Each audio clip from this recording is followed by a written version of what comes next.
लो तो अपवित्र हो जाते हैं, इसलिए उसको छूने से मनाही थी। वो सामाजिक छुआछूत डॉक्टर बाबा साहब अम्बेडकर की लड़ाई और संविधान की बदौलत बंद होगी, कानून आने से, संविधान आने से। लेकिन एक नई छुआछूत इस मुल्क में पैदा हुई है और वो नई छुआछूत का नाम सियासी छुआछूत है, पॉलिटिकल अनटचेबिलिटी है। और ये सेक्युलर पार्टियों के ताल्लुक से सलीम भाई ने सवाल पूछा है कि सारी सेक्युलर पार्टियां एक क्यों नहीं मिल रही, तो किसके खिलाफ? उनके खिलाफ जो 40 साल पहले, आज से 40 साल पहले जिस पार्टी के पार्लियामेंट के अंदर 2 खासदार होते थे, 2 मेंबर ऑफ पार्लियामेंट होते थे, 2 एमपी होते थे, और वो 2 एमपी से 323 एमपी पे पहुंचे इन्हीं सेक्युलर पार्टियों की बदौलत, इन्हीं सेक्युलर पार्टियों की ढील देने की बदौलत, इन्हीं सेक्युलर पार्टियों की खामोश रहने की बदौलत कि हिंदू नाराज हो जाएगा बोलकर कभी संघ को गाली नहीं देंगे, हिंदू नाराज हो जाएगा बोलकर बीजेपी को गाली नहीं देंगे, हिंदू नाराज हो जाएगा बोलकर पिछड़ों के जुल्म पे मुंह नहीं खोलेंगे, हिंदू नाराज हो जाएगा बोलकर मुसलमानों पे होने वाले जुल्म के खिलाफ नहीं बोलेंगे, हिंदू नाराज हो जाएगा बोलकर खुले आंखों से हमारा मॉब लिंचिंग देखेंगे लेकिन आवाज नहीं उठाएंगे। इन सेक्युलर पार्टियों से क्या उम्मीद बरकरार कर रख सकते हैं? क्या उम्मीद बची हुई है? आज हमारी एक पिछड़ी हुई बहन पे जुल्म हुआ, वहां पर राहुल गांधी डंडे खाकर गिर पड़कर उस मकान पर गए, उसी उत्तर प्रदेश के अंदर 45 मुसलमानों को मॉब लिंचिंग में मार दिया गया, आज तक किसी के घर पे वो नहीं गए, उसको मैं सेक्युलर पार्टी क्यों मानूं?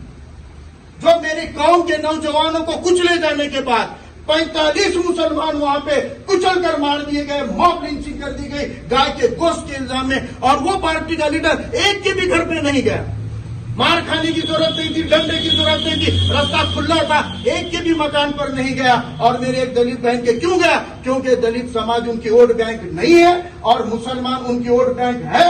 मैं नहीं भी गया तो ये झक मार के वोट देते हैं, ये सोच उन्होंने बना ली, हमको उन्होंने अपने फिक्स डिपॉजिट की रकम बना ली, हम उसको सेक्युलर क्यों माने? ये तब्दीली क्यों है? क्यों आवाम हट गई है वो पार्टियों के पीछे से? क्यों आज मुसलमान भी रुसवा है उन पार्टियों से?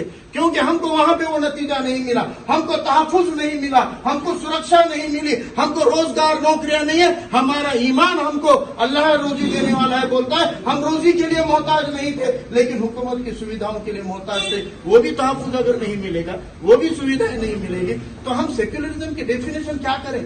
हम चाहते हैं कि सेक्युलर ताकतें बढ़े, लेकिन सेक्युलर ताकतें सेक्युलर उसूलों से पाबंद नहीं है, पाबंद नहीं है। यहाँ पार्लियामेंट के अंदर बीजेपी की मेजोरिटी है। मैं आपको कहता हूँ राज्यसभा के अंदर बीजेपी की आज भी मेजोरिटी नहीं है। सलीम भाई आप टीचर है, आप पत्रकार है, या भाई आप बताइए, राज्यसभा के अंदर ये सेक्युलर पार्टियां ठान लेगी तो कोई सीए का बिल पास नहीं होगा, कोई 3 तलाक का बिल पास नहीं होगा, कोई 370 का बिल पास नहीं होगा, कोई यूएपीए के अंदर अमेंडमेंट नहीं होंगे, कोई कृषि बिल पास नहीं होगा, कोई जालिमाना कानून नहीं बनेगा। लेकिन राज्यसभा में ये सेक्युलर पार्टियां बड़ी रकम लेकर या कोई सेटिंग करके एब्सेंट रहती है, बायकॉट करके बाहर चली जाती है। वहां पे वंचित नहीं है, वहां ईमान नहीं है, लेकिन वो राज्यसभा में ये कानून, जालिमाना कानूनों को पास करने की मदद करने वाली जिन पार्टियों ने बीजेपी मोदी की मदद की है, मैं उनको सेक्युलर क्यों मानूं?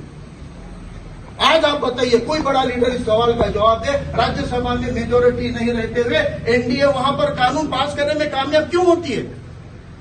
तो हमको ये सेक्युलरिज्म के धोखे से या सच्चे सेक्युलरिज्म के ऊपर आना पड़ेगा। हम चाहते हैं कि सेक्युलरिज्म बरकरार रहे, लेकिन ये सच्चा सेक्युलरिज्म नहीं है जो अपने मफाद के लिए ये हिंदू नाराज होगा, मुस्लिम नाराज होगी राजनीति करते। संविधान के मुताबिक बात होती तो मुसलमान की गलती पे बोलते हम बर्दाश्त करते, लेकिन हिंदू की गलती पे भी बोलना चाहिए, सबके साथ बराबरी का रवैया रखना चाहिए। इसलिए करकरे को लोग याद नहीं करते कि उन्होंने खाली हिंदुओं को जेलों में डाला। हिंदुओं को डालने से थोड़े दिन पहले याहिया साहब को मालूम होगा, गुजरात के केसेस में मुस्लिम नौजवानों को भी करकरे ने जेल में डाला था, और वो केस होते ही उसको मालेगांव का केस दिया गया था। तो करकरे ने मुसलमानों के साथ भी नरमी नहीं बरती। गुजरात केस में जो जो पकड़े गए सारे मुसलमानों को जेल में डाला था, और मालेगांव में जो जो हिंदू दोषी थे उनको भी जेल में डाला था। वो ईमानदार था, कर्तव्य दक्ष था, हिंदू मुस्लिम में फर्क किए बिना कानून पे चलता था, इसीलिए आज उसको मुसलमान हीरो मानता है।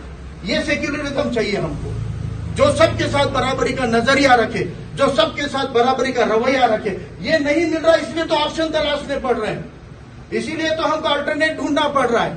तो ये हमारी तकलीफ है। मुझे लगता है कि हमको इस चीज को अच्छे से समझना पड़ेगा, नहीं तो ये मॉब लिंचिंग का सिलसिला जो 1, 2 या 3 रियासतों में है वो कल को हमारी रियासत में भी आएगा।